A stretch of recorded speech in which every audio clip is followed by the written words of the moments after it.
लोक गावात होते अनेक, त्यातही होते मराठे कैक, त्यातील भगू सदाफळ एक, जाहला सेवक तयाचा।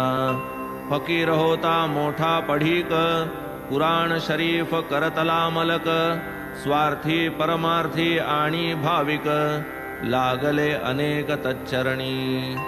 इदगा बांधावया आरंभ केला, ऐसा काही काळ गेला, वीरभद्रदेव बाटविला, आरोप आला त्याजवरी। पुढे तो इदगा बंद पडला, फकीर गावा बाहेर घालविला, तेथून मग तो शिरडीसी आला, मशिदीत राहिला बाबांपाशी। फकीर मोठा मृदुभाषणी, गाव लागला तयाचे भजनी, बाबांसही काही केली करणी, घातली मोहिनी जन म्हणती। हो म्हणे तू माझा चेला, स्वभाव बाबांचा बहुरंगेला, हूं म्हणता फकीर संतोषला, घेऊन निघाला बाबांसी।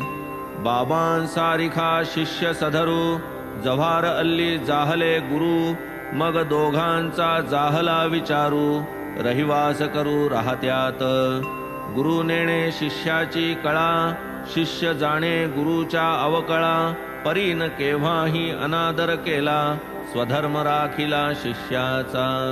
गुरुमुखातून बाहेर आले, योग्यायोग्य नाही पाहिले, वचन वरचे वरी झेलिले, पाणीही वाहिले गुरुगृही।